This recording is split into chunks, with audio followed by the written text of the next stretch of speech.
All right, thank you, ladies and gentlemen. We are hot underway at the Bitcoin Financial Services. I'm particularly excited for this panel. We got inheritance and trust planning, Jordan Guest, Joshua Preston, Kyle Lawrence, Matt McClintock, and Mitch Moore. Take it away, gentlemen. All righty. Here we got the door closed. Thank you all for being here. I'm excited for this panel. We're going to talk about inheritance planning. I think all of you could probably speak to one of the reasons why people don't get into Bitcoin, or at least hesitant to get into Bitcoin, right? Is like, well, I've heard all the stories about what happens when someone dies and no one can get into a wallet that's got a couple thousand Bitcoin. I know that personally in Louisville has happened to a friend of mine. His uncle died in California. Had no inheritance planning. So I'm excited for this conversation because it's going to solve a lot of those problems. So I'll just start. Maybe everyone give a quick introduction, what you do, who you are, and we'll go from there. You want to start us off? Yeah, sure. I'll start us off. My name is Joshua Preston. I'm CEO of Gannett Trust Company. We are the first and I think only Bitcoin native trust company that's out there, based out of Wyoming, Jackson. Wow, the only one. The only one. Well, thank you everybody for being with us, and thank you for the organizers. This is a wonderful space. I'm Kyle Lawrence. I'm a partner with Falcon, Rappaport, and Berkman. We're a full-service law firm based in New York, but we have offices in Florida, California, and some more on the way, which I can't get into. I specialize in corporate governance, capital raising. I'm a federal securities laws expert. Got my start on Wall Street many decades ago, and here I am, happy to share with you guys. Matt McClintock, founder and chief executive officer of the Bespoke Group. We are a global multifamily office that primarily serves ultra affluent people with a significant position in Bitcoin. We evolved out of an estate planning law practice that I was also the founder of, and so we really view wealth through the lens of inheritance, structure, asset protection, tax optimization, and long-term family wealth. Yeah, thank you guys all for being here. I'm Mitch Moore, founder and CEO of Strong Wealth. We're actually wealth advisors for Bitcoiners. We're helping with everything from estate planning, retirement planning, tax strategy, portfolio and asset allocation, all that good stuff. Very nice. All right, so I think maybe we start with, you all, I assume, did inheritance planning pre-Bitcoin. How does it differ doing that for a Bitcoin client versus just a traditional? And maybe start with you, Mitch, and we'll come back and we'll open up the conversation. It's going to be a very open dialogue with this one. So, yeah, glad to start here and lay the foundation for this conversation. The biggest differences are, I always joke with people that I talk with, that you can't slap the bullet. You can't put your beneficiary on your Coinbase account, and so you can't handle it like you would your IRA at Fidelity or Schwab. You can't handle it like you would your 401k, for example. And so we really take a 3-pillar approach to build a complete Bitcoin estate plan. First is making sure that we are conveying legal title, preferably in a private and controlled way, which I'm sure we'll get into why I say those things specifically. With this panel here, that's pillar number 1, and that's very often overlooked with Bitcoin. Pillar number 2 is facilitating key possession transfer. So how do I get the private keys from myself to the people that I want to benefit from this Bitcoin after something may happen to me? And then third is education. If they are the rightful owner and they have access to the keys, but they don't know what they own, there's a very good chance that they're either going to sell or get it scammed out of the Bitcoin, or just make a mistake and contribute to the Bitcoin network, if you will. And so that's where we start with all of our conversations and making sure that we're taking care of all 3 pillars so to fully solve for this. Yeah, for us, I've been fortunate to work with clients who have just tremendous amounts of wealth. And so for a lot of them, it's not, what they're really solving for is not just the transfer of the asset from the dead person to living people, but also kind of expressing their values, giving a sense of stewardship behind this wealth, and helping the kids and the inheritors to understand, what's the meaning behind this wealth? What should this wealth do? And that was my life in the pre-Bitcoin space, and now I apply that kind of thinking in the Bitcoin space. What does make it different? What does make Bitcoin different? There's actually several things that make it different. Certainly the bearer nature of Bitcoin. To Mitch's point, you can't put title on a cold card necessarily. And it's inherently more complicated than a lot of other assets that are out there, which is why places like Gannett make a lot of sense for people. Having trustees or other fiduciaries who are specifically selected for their Bitcoin expertise can become part of that equation as well. And just the transportability of Bitcoin. You're not limited geographically to where the Bitcoin lives. And so therefore, Bitcoin becomes one of the most elegant assets to put into multi-jurisdictional, multi-generational, highly asset protected, highly structured types of strategies if you know how to do it right. Great stuff. And I will say, quick diversion, the facial hair on this panel is like, look at these two guys. A great brush. It's good stuff. So I'm not in inheritance planning. That nailed that one. So I'm not in inheritance planning, but what I've seen in 20 years of private practice is, for me at least, the stark difference between the traditional people who need estate planning versus the Bitcoiner. What I mean by that is, a lot of the people who come to us historically for estate planning, they're a little older, they may be either retired or about to retire, and their goals are set, their strategies are kind of done. Generally speaking, I'm not saying everybody.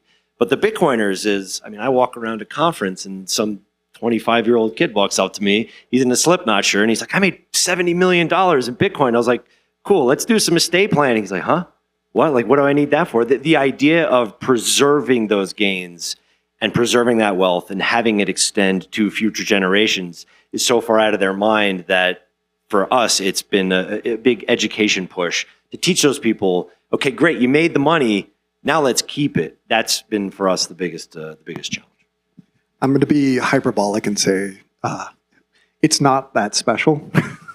We like to think that it's really special, but we've seen bearer assets in the past, but we've forgotten how to actually plan around them. We've forgotten what it means to put a legal protection around some of these bearer. Not everybody's forgotten, but we've just gotten so brainwashed by the ways in which our modern financial system works that we've really just sort of like forgotten a lot of that. And bringing that back, bringing those traditional structures, those traditional approaches, that education that Mitch talked about of, you know, what is the next generation value? Do they understand what this is? Making sure that that education follows that new Bitcoiner, or the, maybe not new, but the 25-year-old Bitcoiner that has $70 million in Bitcoin, do they understand that there's a lot of things that they can use? They probably don't, because they don't trust the legal system or professionals, but being able to have those professionals that you can talk to and then trust and say, oh yeah, I can actually do this and save and create this generational asset, this generational wealth that I can pass on through education, through legal structures to future generations. Like, that is all possible. And that's magical. And that's why I love, you know, what we do, right? Yeah, I think that's a really good point of distinction on that, Josh, because I agree with you that the same strategies that we have used for generations in regular assets, those same strategies are on the table with Bitcoin. So when we deal with trust-based planning, whether it's foundational, revocable trust-based planning, whether it gets into very elaborate structures of irrevocable trusts, charitable structures, all those kinds of things, every single one of those strategies that we've used in the normie world forever is available in the Bitcoin world. There are some key differences, though, about Bitcoin, and especially for the clients that we see, and for your 25-year-old, now you're dealing with massive concentration risk. And so even just from a legal perspective, you've got things like the prudent investor rule that have to be waived. They have to be dealt with inside of the legal instruments. Otherwise, the trustee is not discharging their fiduciary responsibility. And there are things like that get really nerdy and esoteric, but the same strategies work if you know how to tweak those strategies in order to get the outcomes that the clients are looking for. Do you want to respond to that at all? Are you good? Yeah, I just want to make sure. I stole your mic, so I just want to make sure. Okay. I wanted to maybe go to, you know, Bitcoiners are a very unique breed of people, right? And as we all know, as we're all aware. So I would say privacy is something that that comes up in conversations all the time. And I'm curious how you all approach balancing privacy with just the just being practical and implementing the different plans for your all's clients. Maybe we'll kick it back to Mitch, and you all can take that however you'd like. Yeah, sure. This is the biggest pushback that I get, honestly, from Bitcoiners, where privacy is a high priority for them. When I say, hey, you need to go talk to Matt, you need to go talk to Kyle's firm, you need to go talk to these guys to get a trust set up, they're like, well, why would I loop in that third party? They think that that is their privacy hole to have that legal structure in place. But what they don't realize is the potential devastating impact of not doing anything. By default, if you're not doing anything, it's very likely that your Bitcoin is going to go through the probate process. And nobody wants to go through the probate process. And that's not private. Probate is not private. Exactly. So that is the most public way that you could pass your Bitcoin, for one, and that's going to be the hardest way. You're leaving it up to a judge to decide what happens to your Bitcoin. Nobody got into Bitcoin to leave it up to someone else to decide what's going to happen with their family wealth. And so you're discounting what happened. You're discounting the outcomes of what, if you do nothing versus looping in a guy like Matt or these guys. I mean, I think something a lot of Bitcoiners don't realize is we are Bitcoiners too. And if we were wrench attacking our clients, we wouldn't be in business too long, we'll say. And so, you're leaving a privacy vulnerability much more by doing nothing and trying to operate outside of the legal system versus leveraging that for your privacy and sovereignty. Yeah, and I would add that most Bitcoiners' OPSEC is not as good as they think it is. They may think that they've got their private key material figured out, but how do they own their home? How is their business titled? How are these other things? These Bitcoiners aren't just living in a Bitcoin world. They are living in a Bitcoin world, but they also have a foot in the fiat world. The whole idea, the whole concept of privacy has to cut across the totality of their world. It's not just private key structure.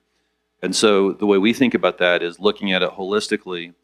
And you can still, if you are very selective about the advisors that you bring into the circle, and to Mitch's point, finding advisors who have deep chops when it comes to Bitcoin and who understand Bitcoin, and they understand that same ethos, but then start to apply the Bitcoin mentality to the totality of somebody's wealth. Now you start looking at what jurisdictions are the right jurisdictions to park assets, whether they're digital assets like Bitcoin, whether they're currencies, whether they are equities, whether it is real estate. How do you wrap those things in the right legal structure? What are the right jurisdictions to establish those legal structures in? How do you create the privacy filtration system so that somebody out there who stumbles across your name, they can't find where your stuff is in normie land any more than they could find it in Bitcoin world? I like that we're calling them normies. That's all right. Call them daywalkers or something. It just may as well at that point. For me, it comes up a little differently because, like I said, I'm not in the estate planning world. But I get this question all the time. I'm forming a company, but I don't want my name anywhere on any public-facing document. Everybody always wants to go to Wyoming, which provides anonymity. But the reality is a lot of states provide that kind of anonymity. New York does, Delaware does, Florida does not, California does not. But it is an important question to ask if you're just setting up, I live in such and such state, I'm going to set this entity up here to hold these assets. It may not be the best thing for you. And does anybody here know what the Corporate Transparency Act is or was? I've never seen a law ping pong back and forth like that between effectiveness. And I actually looked it up the other day because somebody asked, as of right now, after all that, it only applies to foreign issuers who are seeking to do business here in the United States. That's it. After all that nonsense, it doesn't exist anymore. So it doesn't directly answer your question, but it was an answer to a question. That law is still on the books. And you can't just get rid of a law without some sort of congressional action. And that just means that the next administration could come along and rewrite that rule. And so we could ping pong back to the other thing, right? But I think the point that I would make out of that is if you do the right things and you involve the right professionals, whether it's an attorney, a CPA, a wealth advisor, a trust company, to help you design those sorts of things, you can take away some of that risk of all that ping pong. You can insulate yourself from those things. And privacy is important, but if you are the most private person and you live in a cave up in the mountains, you're not going to be able to pass along that generational wealth that you've built as much as you would like to, right? You can think about time locks, you can think about all this other stuff, but it's not going to happen because nobody's going to know about it once you're gone. And if you don't have the capacity to understand that trade-off and know that you've got to open the door a little bit to some folks who are aligned with your values, that's the way to do it, right? That's the way to balance that privacy versus, building generational wealth. Yeah, and I think when you also have significant wealth in Bitcoin and you pass that on to somebody, you may think that you're just going to continue to operate in a Bitcoin circular economy. But odds are the people that someday inherit that Bitcoin will not be operating in a circular Bitcoin economy. At some point, they're going to want to extract value from this store of wealth that the family has built. They're going to want to start a business. They're going to want to buy a home. They're going to put their kids through college or something. And it's going to take, most likely, it's going to take some fiat currency to make that happen. It's either going to be dollars, it's going to be the franc, it's going to be the euro, wherever they happen to be. The Bitcoin will someday most likely cross over into the fiat regulated realm. And if those who inherit significant amounts of Bitcoin do not have a compelling story that's legally defensible as to where they got their Bitcoin, how they got their Bitcoin, when they got their Bitcoin, they're going to have all kinds of problems when that Bitcoin hits a fiat rail. There's going to be tax, there's going to be penalty, there may be criminal liability that's a result of that.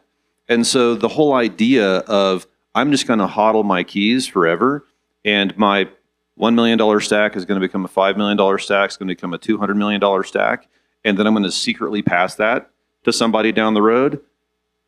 I mean, good luck. It's not, that's fantasy land. That's not how it's going to work, because someday somebody is going to want to extract fiat value from that wealth. And so the right structures in the right jurisdictions with the right fiduciaries and custodians that's the game. Yeah, I mean, we already see this, I think, with non-KYC Bitcoin. We've had people reach out, and I think other advisors probably, maybe you guys have. Bitcoin was moved to a exchange, and it just gets. It's like, well, what do we do now? So, we've already seen this now in the world that we live in a future world where maybe we have a more anti-Bitcoin world. Maybe it's a government or something like that. The potential for that is much worse than even, what we're seeing currently. So one place we could take this conversation is that Bitcoin is programmable money, right? Which is interesting. And you mentioned the time locks, and I didn't send this in the email to you all, but it came to me after the fact. Are you all incorporating anything on the tech side, for example, time locks, and maybe someone can explain exactly what the time locks, what that looks like and how it can be implemented so that the Bitcoin can't be unlocked for a certain amount of time? You want to take that? I'll say one thing that we are implementing on our side from a technical perspective is we're not really that focused on time locks, because as a fiduciary, we have to act in the best interests of our client, as well as if they have instructions like do not distribute for 20 years, we're not going to distribute for 20 years. So we don't rely on that sort of technology to do that. And I would say that if somebody wants to incorporate Bitcoin that has a time lock into a trust, you're just introducing a lot of complexity that may also inhibit that next generation from being able to meet the needs that they need. I mean, it's always nice to have that flexibility. But one piece of technology that we are incorporating and that I love, and it's a reason why we're a part of Unchained, is collaborative custody. So we're excluding, or we're removing a lot of that counterparty risk by distributing keys in a way that we can get geographical benefits from it, we can get jurisdictional benefits from it, and we can get cybersecurity and the lack of sort of like that honeypot, right? We are not a honeypot. Nobody's going to wrench attack our client because we're the ones that are responsible for holding one key, but the other keys are distributed, right? So they don't know this potential attacker doesn't know where those other keys are, right? So I think I said earlier that Bitcoin's not different. Now I'm going to eat my words. Bitcoin is different because you can do that sort of a thing with the technology of distributing private keys, right? And that is powerful. That is super powerful. It is powerful, but it's also not, it also doesn't have legal substance behind it. And so you can do so many different things with mini scripts, time locking with your Bitcoin, and it is amazing. Those are some unique qualities to Bitcoin. But the law does not recognize the implications of a time lock. The law does recognize, it's got literally thousands of years of history recognizing trust, like trust agreements or other legally recognized constructs that manage the economic distribution of assets, how Bitcoin or any other asset gets used. There's a deep well of history behind that. That's not to say it's superior. That's not what I'm saying. That's just what's legally recognized. And so time locks are technologically, I'm sure, superior, but the IRS doesn't recognize it, the law doesn't recognize it, and so you can either choose your own adventure. You can try to code this and hope it works out, or you can rely on literally thousands of years of human history to carry out your wishes in some way or another.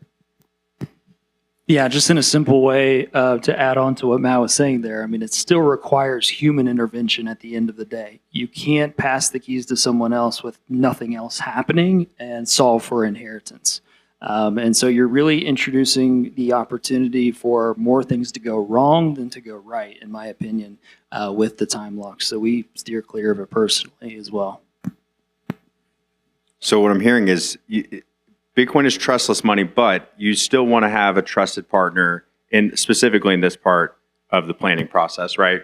I would say yes, and there's a caveat on this. I'm not going to say it depends because I understand that's a dirty phrase to my friend who's also bringing the jacket game today. No, it's not a binary black or white type of thing. The custody solution, the inheritance, the management solution, this all happens on a spectrum. And so you're going to have massive, massive stacks. That's the generational wealth. It's going to require the highest friction type of structure in place. You're probably looking at multiple legal structures. You're probably looking at multiple jurisdictions. You're looking at multiple custodial solutions that have proven outcomes. Then you're going to have a lower friction, maybe slightly higher velocity type of solution for the amount of Bitcoin that does economically matter. And you want to make sure that the succession mechanism is in place for that. And then you're going to have probably zero friction, high velocity for the Bitcoin you're going to spend at the bar or at a coffee shop. And so for the clients that we get to talk to, when you're dealing with your 25-year-old with $70 million worth of Bitcoin, it's like, okay, well, maybe you put 50 million in one of these really protective structures, maybe to keep 20 million that's somewhat protected but fairly loose, and you've got 5 million that's absolute mad money that you go to the Porsche dealership and you buy something awesome with it.